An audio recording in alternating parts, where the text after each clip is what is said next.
Televisión Legislativa presenta TVL Noticias Primera Emisión con Lorena Espinosa. Jueves 25 de enero de 2018, ¿qué tal amigos? Buenos días, bienvenidos a TVL Noticias Primera Emisión. Gracias a quienes nos sintonizan a través del canal 42 en Quito y también en nuestro sitio web www.tvl.asambleanacional.gov.es. Revisamos quién nos acompaña hoy en las entrevistas.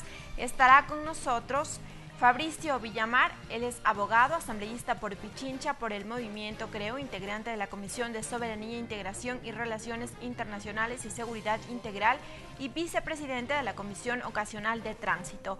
Con él hablaremos sobre el pedido de juicio político a Carlos Ochoa, superintendente de comunicación.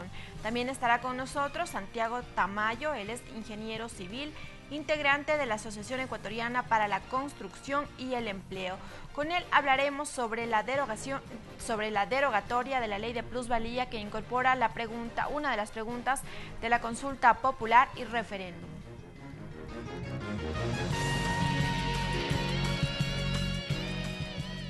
Arrancamos con información. Este miércoles inició el primer debate del proyecto de ley que busca evitar la corrupción.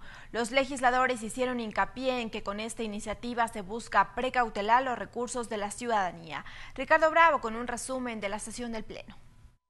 La presidenta de la Comisión de Justicia y Estructura del Estado, Marcela Aguiñaga, expuso el objetivo del proyecto de ley. Evitar, bajo cualquier consideración, la impunidad. Y que la propuesta reforma a 6 normativas. Al Código Orgánico Integral Penal, a la Ley de la Contraloría General del Estado, a la Ley de Servicio Público, a la Ley Orgánica del Sistema Nacional de Contratación Pública, a la Ley Orgánica del Consejo de Participación Ciudadana y Control Social. Explicó que para delitos como peculado, enriquecimiento ilícito o concusión en la etapa de indagación previa, ya no se requerirá informe de Contraloría. Lo que no se puede hacer en este momento, en la vigencia del Código Orgánico Integral Penal, es formular cargos en la etapa ya procesal que se llama instrucción fiscal. Estamos dando un paso más allá. Pero que eso no sea medida dilatoria para que la mano de la justicia, la mano del pueblo, llegue. Luis Fernando Torres felicitó la iniciativa, aunque agregó que la corrupción no terminará con una reforma legal. Vamos a combatir la corrupción para que los corruptos sean procesados y sean sancionados. En ningún organismo de control puede existir y pueda participar ningún pariente. Patricio Donoso mostró su respaldo a la reforma a la Ley de Participación Ciudadana. Porque es público y notorio que aquellos que han denunciado actos de corrupción han sido y están siendo perseguidos. Es que eso es inaudito.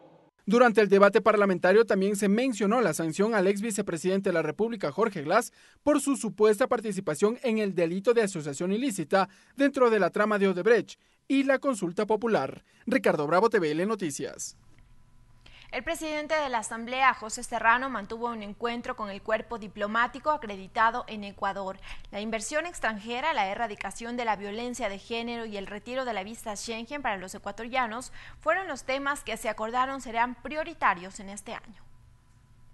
El presidente de la Asamblea Nacional expuso ante el cuerpo diplomático acreditado en el Ecuador los temas que serán prioridades en el legislativo durante este 2018. José Serrano explicó que se pretende encontrar mecanismos para dar seguridad jurídica y reforzar la inversión de países extranjeros. Quisiera señalar que nosotros vamos a encontrar el mecanismo para que efectivamente estos tratados puedan recuperar su vigencia. Además, destacó la aprobación de la ley para erradicar y prevenir la violencia de género, normativa que aseguró es un referente a nivel mundial y también recibió el reconocimiento por parte de la embajadora de Canadá. Una ley que nos permitirá tener un sistema institucionalizado de prevención contra la violencia a las mujeres. Y creo que es un muy buen ejemplo de acciones concretas en que podemos trabajar sectores realmente que son de interés común. Sobre la situación de Julian Assange, el titular de la legislatura aprovechó la presencia de la embajadora del Reino Unido para proponer una reunión entre las comisiones parlamentarias de relaciones internacionales de ambos países.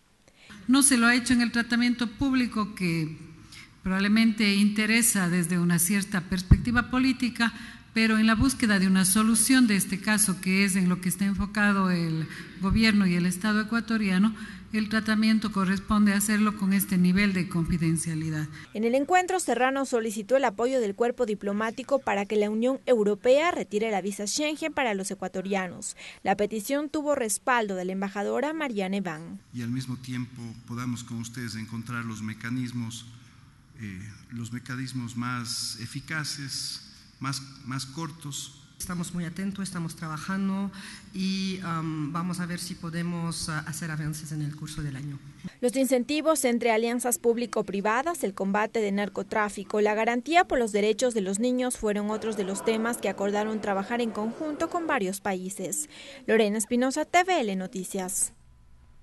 Y este miércoles se desarrolló la segunda sesión de la reciente creada Comisión Ocasional para atender los casos de personas desaparecidas. Su presidente, el legislador Absalón Campoverde, explicó el cronograma de trabajo y resaltó la necesidad de elaborar un registro único de personas desaparecidas.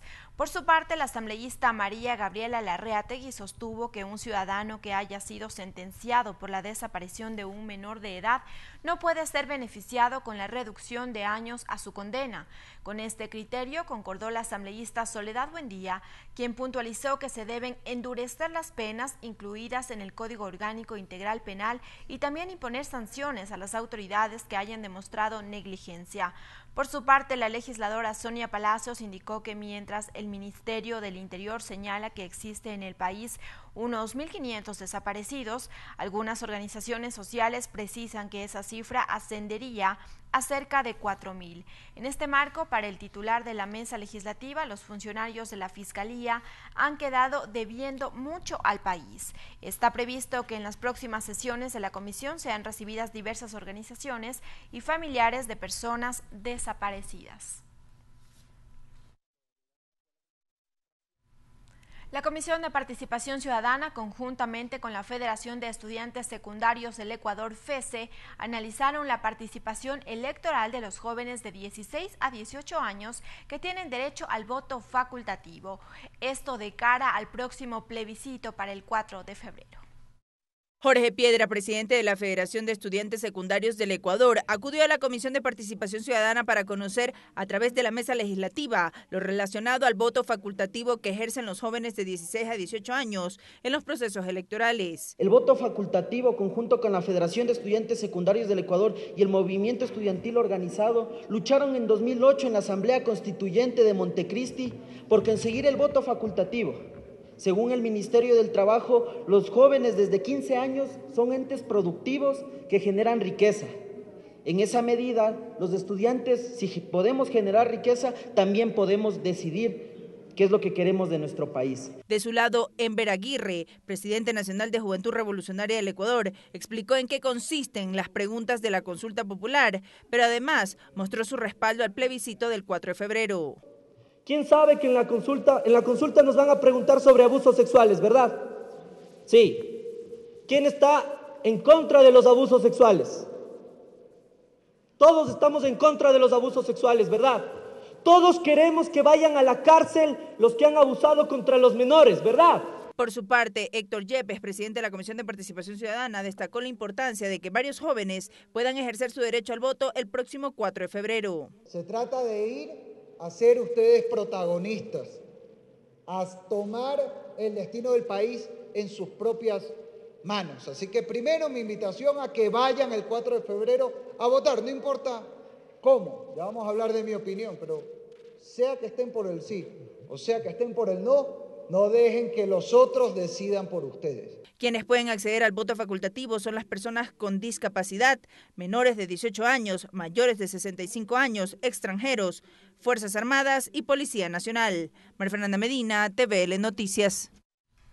La Comisión de Desarrollo Económico continúa con el tratamiento del proyecto de reformas a la Ley Orgánica de Tránsito. En esta ocasión, el debate se centró en la regulación del transporte rural. Los integrantes de la mesa plantearon que la norma debe ser más flexible para esta modalidad de transporte. La Comisión de Desarrollo Económico centró el análisis de las reformas con el tema de la regularización del transporte rural y las dificultades que atraviesan los operadores de esta modalidad por la falta de una regularización específica. Para ello escucharon a Pablo Calle, director ejecutivo de la Agencia Nacional de Tránsito, quien dijo que la institución trabaja en un proyecto que contribuirá a la regularización de este tipo de transporte.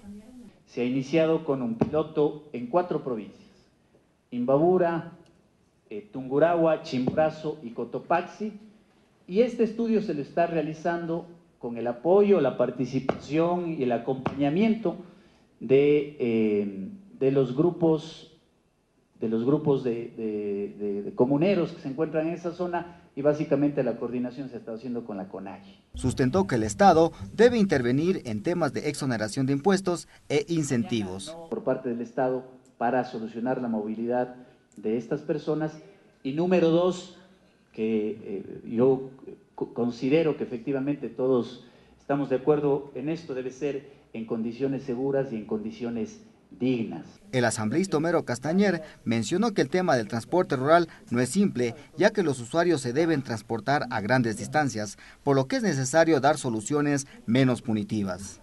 Le multo, que le llevo detenido, que le bajo puntos en una licencia, una ley que más bien genere esa conciencia en el ciudadano común que coge un vehículo. Por su parte, el legislador Fernando Burbano mencionó que los mayores índices de siniestralidad no se registran en la ruralidad y propuso un mecanismo de regularización para la transportación en zonas no urbanas. Por eso hay que permitir que el vecino transporte a sus vecinos, que haya ese acto de solidaridad que hay en el campo. ¿Bajo qué? Normativa expresa de que no se abuse de la velocidad ni de la capacidad de llevar tantos pasajeros o de llevar tanta producción en los baldes de sus pequeños camiones o camionetas. Por otra parte, la comisión trató el proyecto de innovación al Código Orgánico de Planificación y Finanzas Públicas. Efraín Espinosa, TVL Noticias.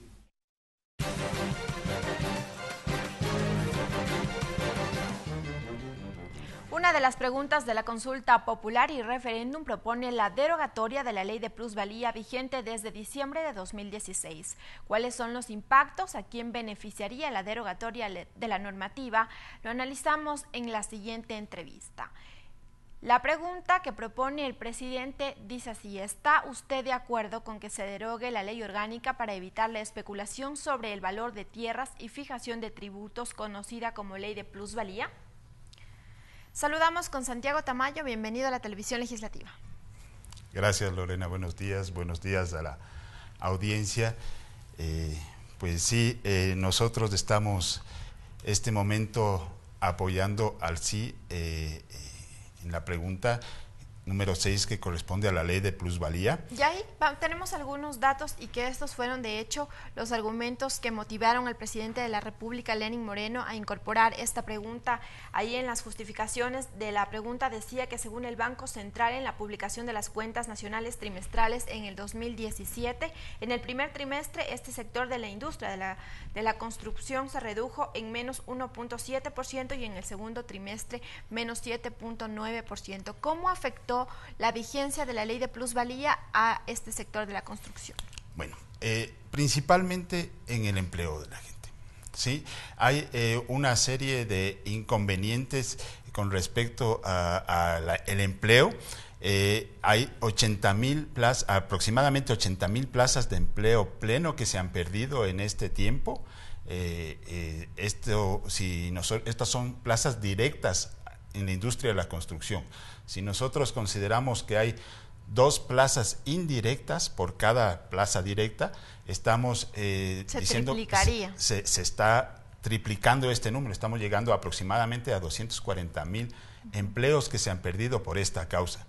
Si a la vez de eso multiplicamos por 4 integrantes familiares, estamos diciendo que 1 millón de personas, alrededor de 1 millón de personas está sin el sustento diario por la pérdida del empleo por esta causa de la ley de plusvalía. Pero la reducción, la caída del sector de la construcción se debe específicamente a la ley de plusvalía. Le pregunto esto porque también se decía que se evidenció una crisis a nivel nacional en todos los sectores y no únicamente al de la construcción.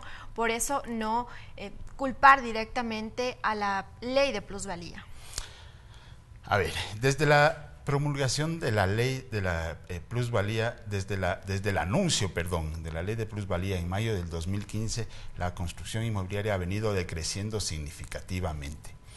Únicamente con el anuncio. Únicamente con el anuncio ya la gente tuvo desconfianza para hacer adquisiciones de viviendas. ¿Sí? Esto se evidencia en algunas cifras que tenemos nosotros. Desde mayo del 2015 se perdieron, comenzó un descenso de la actividad de la construcción que hasta el momento no llega a recuperarse, como sus números mismos lo indicaron. Este momento hay muchas actividades que ya se están recuperando, pero la construcción se mantiene en un decrecimiento y no hemos podido... Pero si hablamos de 2015, aún no entró en vigencia la ley de plusvalía, arrancó en diciembre de 2016. En diciembre de 2016 arrancó la ley de plusvalía, pero el anuncio ya fue tuvo un impacto muy fuerte en el sector de la construcción. El solo anuncio ya causó muchísima desconfianza y mucha preocupación en la gente que quería adquirir su vivienda. Tanto es así que las ventas han caído alrededor de un 60% desde el anuncio de esta ley. Ahora, ustedes están promoviendo el sí a esta pregunta. ¿Qué pasaría en el sector de la construcción si se deroga esta ley? ¿Cómo se reactivaría o qué beneficios incluiría? Empecemos con el sector de la construcción. A ver, la gente va a volver a tener confianza en el sector. La gente va a comprar nuevamente viviendas. Nosotros por eso promovemos el sí, para que la gente comience nuevamente la actividad a desarrollarse y haya nuevamente plazas de empleo, podamos nuevamente generar empleo, nuevamente generar plazas de trabajo que se han perdido, generar confianza en la gente y generar nuevos proyectos, porque en este momento nadie se atreve tampoco a hacer nuevos proyectos. Estamos, la actividad está paralizada. ¿Los precios serían más cómodos para que una persona pueda ahorrar y pueda acceder a pagar una vivienda, por ejemplo? Por supuesto. Los precios se regulan por el mercado, ¿sí? El mercado es quien regula los precios en este caso. Si un proyecto tiene más servicios, si tiene más facilidades, va a costar más, depende de la ubicación, depende de muchos factores, ¿sí? Pero lógicamente a nosotros como promotores de vivienda nos interesa ganar, por supuesto, como en toda actividad, pero también nos interesa vender. Entonces no podemos elevar el precio de la vivienda significativamente. Necesitamos que la actividad fluya normalmente. Entonces los precios se regulan naturalmente a través del mercado, a la ley de oferta de la vivienda, la oferta y demanda, y entonces podemos tener precios competitivos y racionales entre todos los que desarrollamos la actividad. Ahora, cuando se discutía el tratamiento de esta ley, se decía que lo que se busca es controlar la especulación de la tierra. Si se elimina esta ley, ¿qué mecanismo se podría encontrar para aquello? Lamentablemente en la ley no hay un solo artículo que regule la especulación de la tierra. Nadie hasta ahora nos ha podido decir un solo artículo que regule la especulación de la tierra a través de esta ley. Esta ley ha paralizado la actividad, ha generado desempleo, ha generado desconfianza en la gente y eso no podemos mantenerlo. Hay muchas otras leyes que están vigentes, hay cuerpos normativos, que realmente podemos tratarlo. Aquí tenemos la ley de uso de suelo, la ley de uso y gestión de suelo, que es una ley donde se puede captar plusvalía. Tenemos el COTAD, son leyes que están vigentes y que se pueden aplicar este momento. Hay la nueva ley, la eficiencia de contratación pública, con la que se puede captar plusvalía cuando el Estado hace una obra pública. Nosotros, ellos pueden captar la plusvalía porque cuando se beneficia un terreno o una propiedad junto a esta obra pública, es partícipe del pago. No paga solo el Estado, sino los que están aledaños y se benefician de esta obra. Justamente eso incluye la ley de plusvalía, que los impuestos que se recauden por obras o por terrenos que beneficien a ello vayan justamente a los gobiernos autónomos para que puedan mejorar la situación en las provincias, justamente los alrededores. Hay muchos métodos para que los gobiernos autónomos puedan captar plusvalía. Uno de ellos es la contribución especial por mejoras. Por ejemplo, por poner un ejemplo, el municipio de Quito acaba de poner una nueva ley, una nueva ordenanza de captura de plusvalía a la imposición onerosa a proyectos urbanísticos especiales. Son ejemplos a seguir que muchos de los municipios podrían ponerlos en práctica. Entonces, sí hay, el mismo COTAD obliga a que los municipios capten plusvalía, pero esta ley de plusvalía actual, como está, no genera ningún beneficio para ninguna de las partes. ¿Permitiría entonces, a manera de conclusión, la derogatoria de la ley de plusvalía reactivar el sector de la construcción y también dar la oportunidad a los ciudadanos para que puedan acceder a un bien? Definitivamente, es cuestión de confianza, de generar empleo, de generar que la actividad de la construcción, que es un motor de la economía, vuelva a tener un impacto importante en el PIB del Ecuador. Si se reactiva el sector de la construcción, vamos a generar confianza, vamos a generar empleo y vamos a mejorar la economía en general del país. Bien, muchísimas gracias a Santiago Tamayo, ingeniero civil, como siempre, bienvenido a Televisión Legislativa. Muchas gracias. 7 de la mañana con 21 minutos, amigos, es momento de una pausa, enseguida continuamos con más información. Regresamos con TVN Noticias Primera Emisión luego de la siguiente pausa promocional.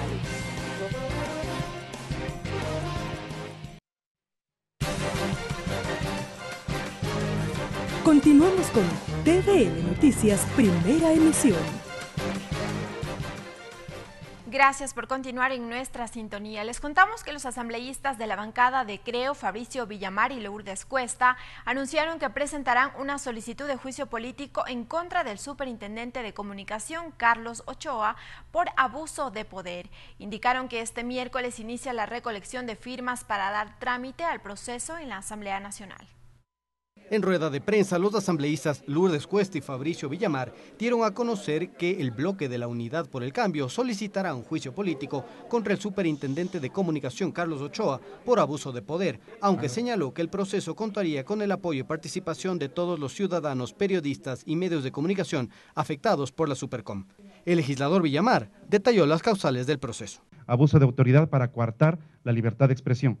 El abuso de autoridad para coartar el derecho a la seguridad jurídica, el abuso de autoridad para coartar la propiedad privada, el uso de la institucionalidad para fines privados y en donde no puede actuar en casos en que entren en conflicto de intereses, y la LOCEP, el artículo 22 más la ley de la Contraloría.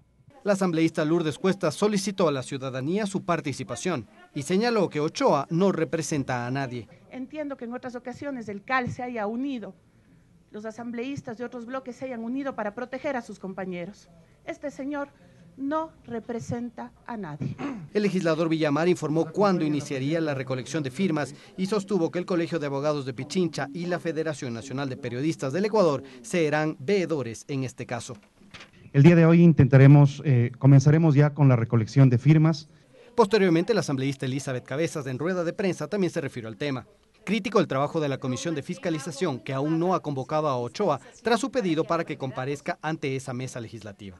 Y no descartó su apoyo al juicio político. Nos parecía que lo más prudente era que se cumpla justamente primero el procedimiento de la comparecencia, y eso no descarta que se derive en un juicio político a futuro. Indicó que desde la bancada de oposición aún no se ha planteado el tema al movimiento Alianza País. Karel Sack, TVL Noticias. Y posterior al anuncio de los asambleístas de oposición, la Supercom emitió un comunicado oficial en respuesta a que señala: la Superintendencia de Comunicación, ante el anuncio de un posible juicio político al titular de este organismo, informa que, respetuosos de la Constitución y de las leyes, el superintendente acudirá a la Asamblea Nacional en caso de ser llamado y a cualquier otra instancia que ésta sea necesaria para demostrar documentadamente la observancia de las disposiciones constitucionales y legales en los procedimientos tramitados durante su gestión.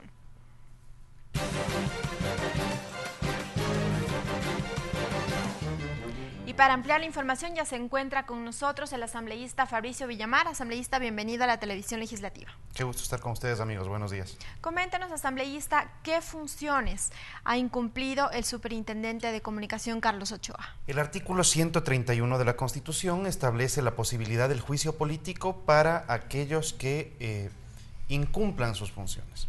Para este caso tienes que hacer entonces un análisis de qué es lo que está haciendo el superintendente, quién es el superintendente. En primer lugar, es un funcionario público, por lo tanto, hay que revisar el cumplimiento de la Ley Orgánica del Servicio Público.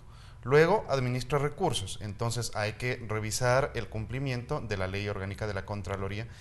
Finalmente, es quien tiene que aplicar la Ley Orgánica de Comunicación, entonces hay que revisar si es que sus procedimientos estuvieron adecuados a la Ley Orgánica de la Comunicación.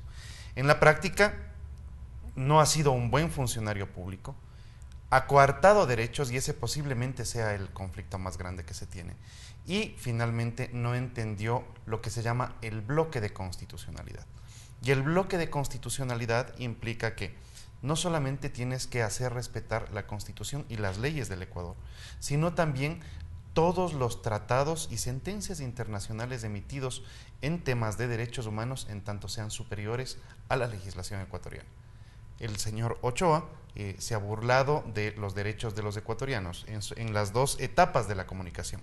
La de las personas en su capacidad de poder expresarse y la de la sociedad en función de poder recibir toda la información que fuera necesaria para poder establecer un criterio al respecto. Y justamente hay uno de los datos que entregaban ayer, es que el 94% de los procesos presentados fueron en contra de medios privados y el 71% de ellos sancionado con la máxima sanción. ¿Qué quiere decir esto? Que la misma Constitución establece que las penas tienen que tener una adecuación a la falta cometida. Este es el sistema de graduación de penas que tienen que ser equilibradas. Para este caso lo que se hizo, los datos que nosotros presentábamos ayer, es que el 71% de sanciones que fueron económicas se las puso hasta el tope, independientemente si el medio supuestamente infractor era local, provincial, cantonal o nacional.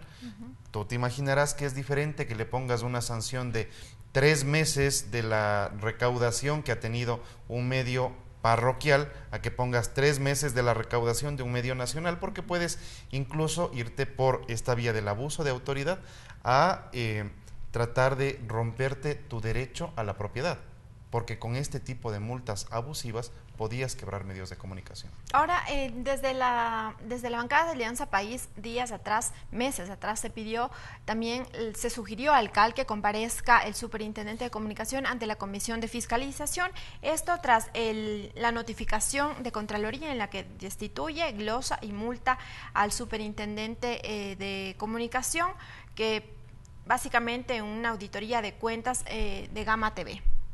Esto se incluiría en el sustento para juicio político, porque recordemos también que ahí se pesa otras sanciones contra el superintendente a la impresión de la ley de comunicación, en la que se alteró una transitoria de esta normativa en unas impresiones.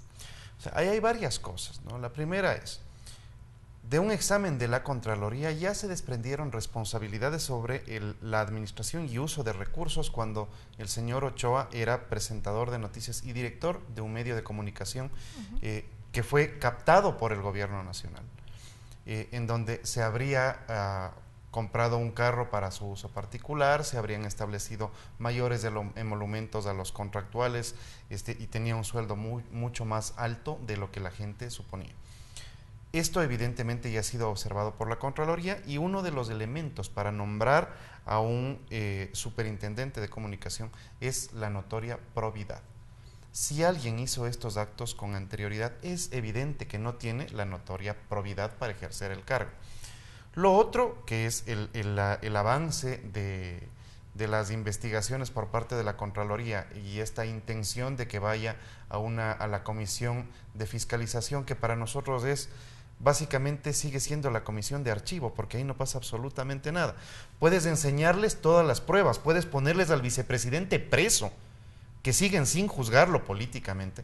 Entonces no tiene sentido llevarlo a la comisión de fiscalización, porque va a ser como cuando le recibieron a Jorge Glass aquí.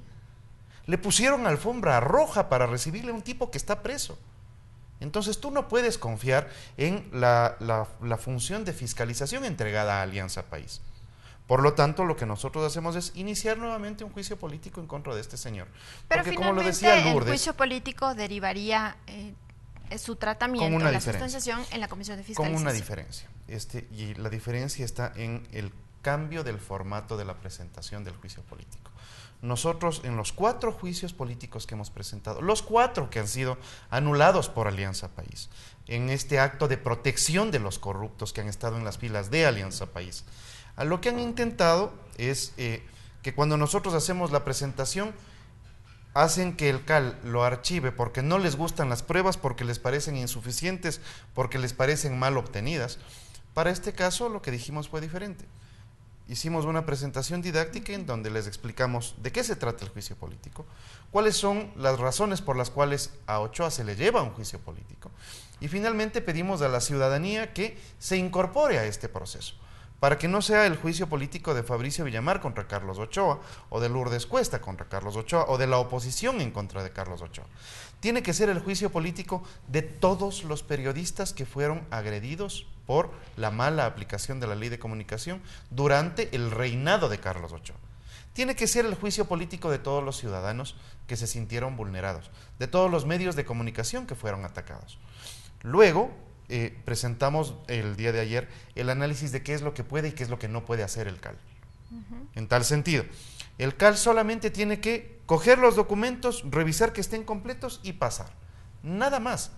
Caso contrario, estamos dispuestos a efectuar acciones legales en contra de los miembros del CAL.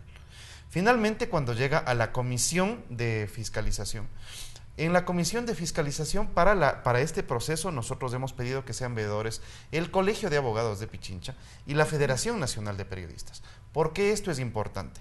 Para que día de mañana el presidente de la Asamblea no salga a decir que está mal planteado, que no le gustan las pruebas que han sido obtenidas de un juicio que era secreto, en donde se vinculaban a más corruptos del caso Odebrecht, sino que tengas todos los ojos del Ecuador puestos en este proceso.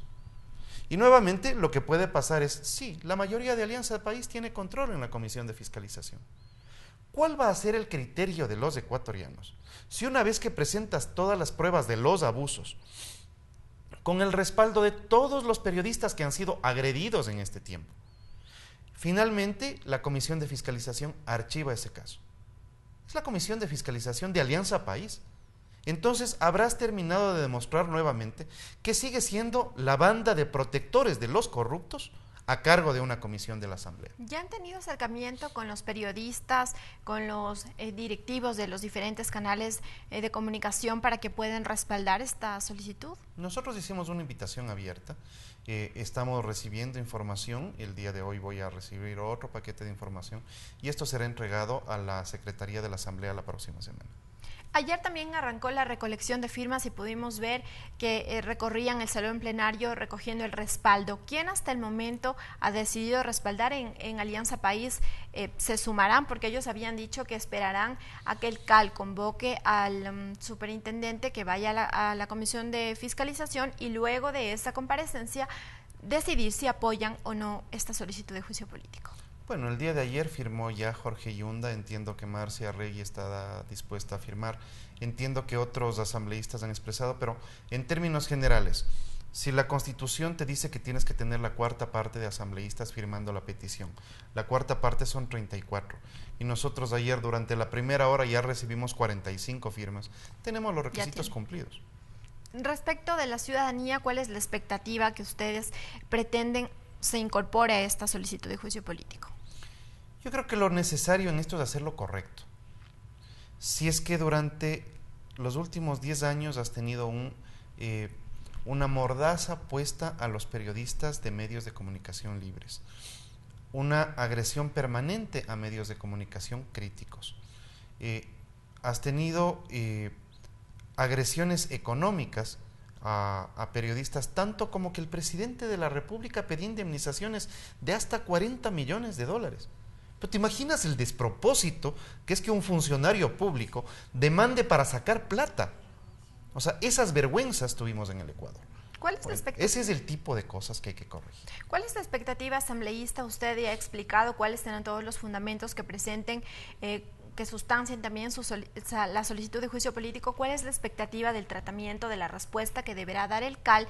Y si se pasa a la Comisión de Fiscalización, ¿en qué debería culminar este juicio político?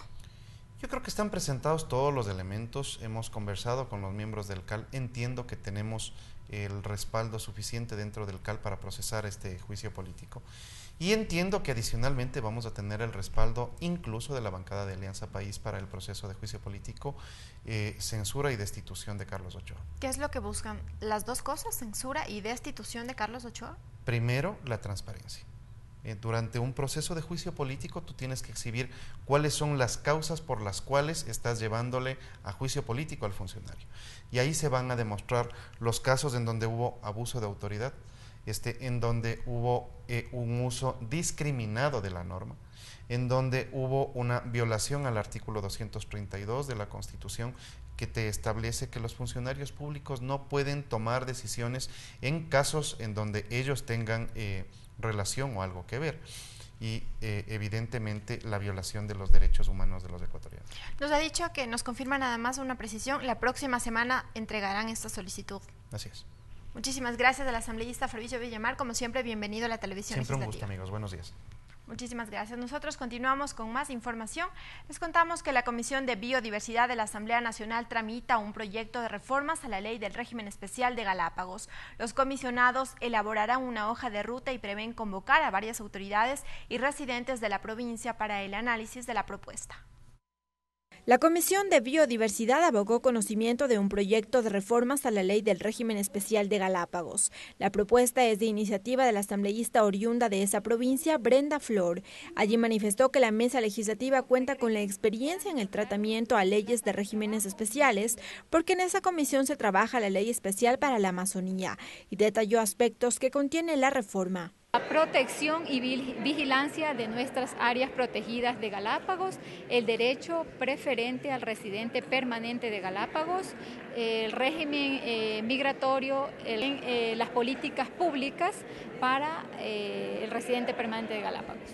El comisionado Carlos Viteri indicó que el documento incorpora cambios de orden administrativo. Temas de orden institucional, temas que tienen que ver con, por ejemplo, con el tema ambiental, con el tema de incentivos económicos, etcétera, una variedad de temas. El derecho preferente para los residentes de Galápagos es otro tema en el que se enfocarán según la legisladora Flor.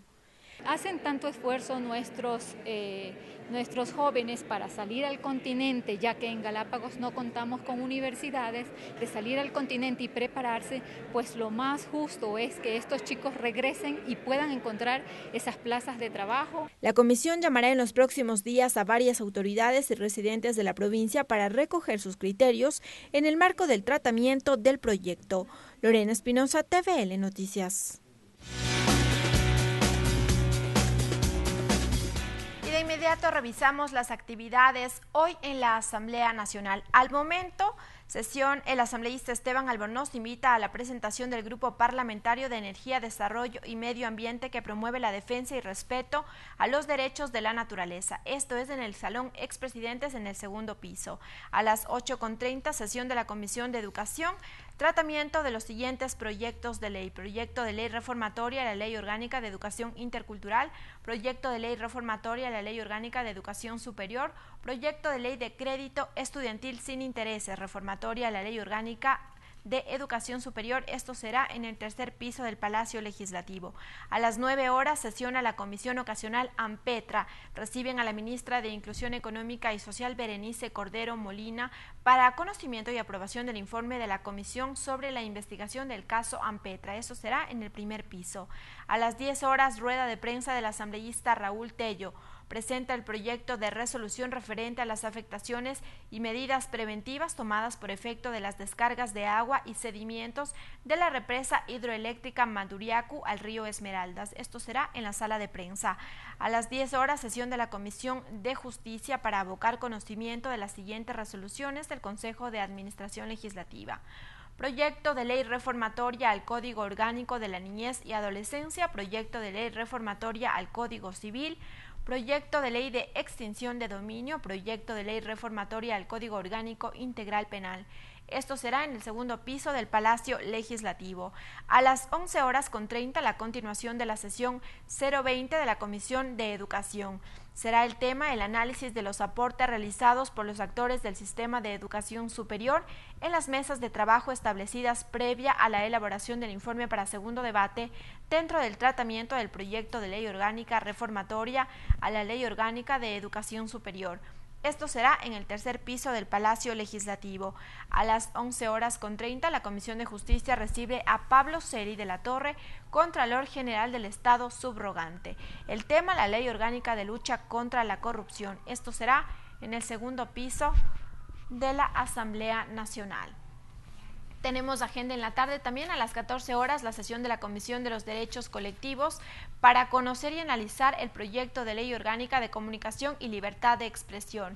Esto reciben la Comisión General de la asambleísta María de Lourdes Cuesta, quien expondrá acerca del proyecto de ley de comunicación y libertad de expresión. Esto será en el quinto piso del Palacio Legislativo. También a las 14:30, sesión de la Comisión de Desarrollo Económico. El tema, el conocimiento y tratamiento de proyectos de reformas a la Ley de Tránsito, Transporte y Seguridad Vial. El tratamiento y resolución del proyecto de reformas al Código Orgánico de Planificación y Finanzas Públicas. Esto será también en el quinto piso del Palacio Legislativo. A las 15 horas, la Comisión de los Derechos Colectivos recibe a Byron Valareso, secretario técnico del Consejo Nacional para la Igualdad Intergeneracional, quien presentará observaciones al proyecto de ley del adulto mayor. También reciben a Carlos Muñoz, presidente del Consejo Nacional para la Igualdad Intergeneracional, quien presentará observaciones al proyecto de ley de adulto mayor. Esto también será en el quinto piso del Palacio Legislativo. Bien, es una amplia agenda de actividades en la Asamblea Nacional. Con esta información despedimos esta emisión. Amigos, que tengan un excelente día. Televisión Legislativa presentó TVL Noticias, primera emisión.